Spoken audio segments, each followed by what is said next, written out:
Hey there guys, it's CyberUltra here. It's been a couple weeks since I made a video because I've been really busy, but I just had to make one because we've been getting so much gaming news lately. The plan I have for this video is to go over as much of the recent Nintendo news and some other companies as I can throughout this video. Make sure to hit the subscribe button before we get into it. I really appreciate how in the last video I made a goal of getting 150 subscribers, but you guys completely smashed that and we got to 220, so thank you all so much for your support on that video, I really appreciate it.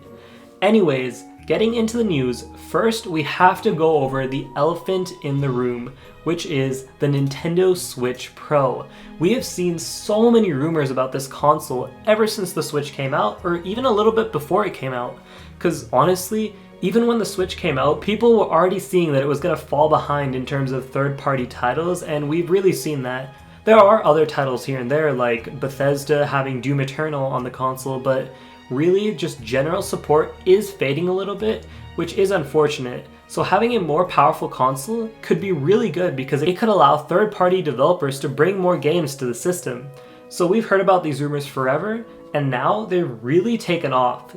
2021 just seems like the perfect time for a console like this to be released, and that's even backed up by the fact that places like Bloomberg have been reporting on this since the start of the year. So on March 3rd, 2021, we did see Bloomberg release a report that it would be coming this year. And in that report, they suggested that it would have a 7-inch OLED 1080p screen, which is a big upgrade from what the Switch has right now, and more processing power. So overall, I'm really excited if this pans out to be true, and it's really looking like it, because just today we received a brand new article from them reporting on what could be the future of the Switch. The report they released today makes things a lot more interesting. So we have learned that it's likely going to cost more than the original Switch, which was $299 USD. So maybe $350 US or $400, which would be a lot more than the original. We also learned that the console could be coming as soon as September. So they're saying that September or October is the targeted launch period, which is pretty crazy. I honestly would not have expected it to come out this early, but it does make sense considering the fact that the Switch Lite was also released during that time. They may want to get it a little bit ahead of the holiday season so they can really just iron out production, especially because production's been really bad during COVID for all consoles and all electronics, so maybe launching a little bit before the holiday season could benefit them. But here's where things get more interesting, and that is that lots of people are reporting that it could be revealed in the next 2 weeks ahead of E3. Sources that have gotten things right in the past, like Nate the Hate and Emily Rogers, are suggesting that it could be revealed really soon, and that honestly is pretty crazy. I definitely wasn't expecting a hardware announcement this early into the year, and I'm still a little bit skeptical of whether it'll happen. So it'll be interesting to see how exactly everything pans out. The idea they're kind of suggesting is that Nintendo would reveal the hardware a little bit before E3, and then during E3 they could focus on the software. So we know that Nintendo does not like to reveal hardware at E3, or at least they haven't for the past 10 years, so this would kind of fit with that formula. They could focus on the hardware now, get all the excitement for that out of the way, and then have all of the software reveals and game reveals happen during E3, and I think that would be really good. That way, they would be able to showcase the brand new titles that are coming to the Switch and would run better on the Switch Pro. Like, imagine if we get a Zelda Breath of the Wild 2 reveal at E3, and then on top of that, they show footage of it running on the Switch Pro, or whatever they end up calling it. So that could end up being really exciting, so let me know in the comments what you think about that. Personally, I find it really exciting.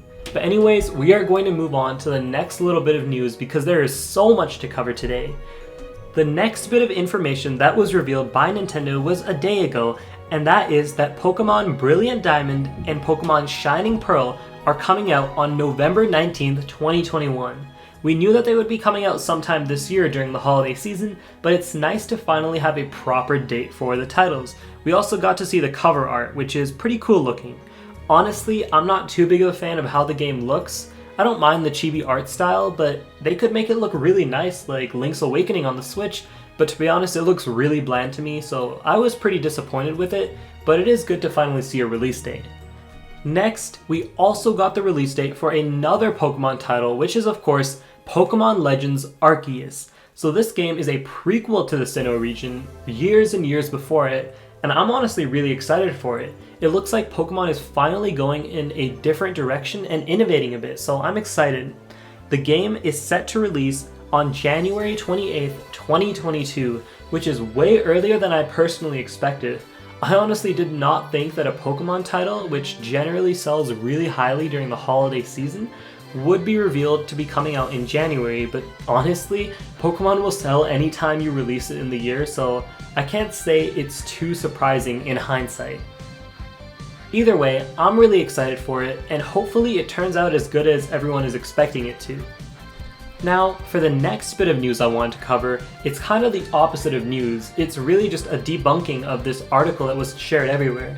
So all throughout Twitter, you could see people talking about how Masahiro Sakurai, director of Super Smash Bros. Ultimate and the Smash series in general, was going to retire from the game. But now we have clarification that he is simply ending his Famitsu column, which he has been running for a really long time. He does bi-weekly updates talking about different things and has his own column, and he says that after the last Smash Bros. DLC is released, he's going to be ending it, and honestly it makes sense. He can't keep his column going forever, so honestly it makes sense why he would eventually want to bring it to a close. But it isn't what people were thinking, which is that he was announcing that he would soon retire from the gaming industry. He actually clarified in his own tweet that a lot of people were thinking this. So using Twitter's own built-in translation, he says that he doesn't know what the future holds and that he could retire but might not necessarily. He's been overworking himself for so many years, so I absolutely wouldn't mind if he retired, and I'm sure most Smash fans wouldn't either, but it is important to clarify that that's not what he was saying in this interview. Anyway, we're gonna move on to some of the last information for today. The first of which being that Square Enix announced the next mainline game in the Dragon Quest series. They revealed that Dragon Quest XII: The Flames of Fate would be coming out at some point. We don't have any date and there's barely any information, but it is good to know that the next Dragon Quest game is on the way. They did say that it is going to be taking a more mature approach, which is really interesting, so I'm excited to see it. Personally, I have not played much Dragon Quest, but recently I have been more and more interested as tons of friends of mine have been playing through 11 and have been recommending it. But that's not all the Dragon Quest news we got. They also revealed that Dragon Quest III is getting an HD 2D remake. For those of you who don't know what the HD 2D style is, it began with Octopath Traveler for the Switch. Personally, I love the HD 2D style of games by Square Enix, so I'm really excited for this one. It already looks beautiful. Now, for the last little bit of information today, we're going to be talking about the Sonic Central presentation that happened. There was a lot of minor news, and if you want to know every little bit, I'd just recommend you watch the presentation, but here's a really quick summary of what happened. It was revealed that Sonic Colors Ultimate is going to be coming in September, and Sonic Colors is honestly one of the best Sonic games there are in my opinion, so I think that it's pretty cool that they're remastering it with better graphics. The other piece of news we got is that a brand new 3D Sonic game is coming in 2022. We really don't know much about it, but it will be exciting to see if it finally turns out to be good. Sonic in 3D games has not really been doing well lately. People were hoping that Forces would be the change the series needed, but it ended up being another mediocre title, so hopefully this is finally the time Sonic fans can celebrate. Anyways, that's it for this video. There was lots and lots of news to cover. I really appreciate all the likes, comments, and support you guys have been showing, so I hope to continue delivering on that content, even when I'm really busy like I am right now. Anyways, thanks for watching, and I'll see you all in the next video.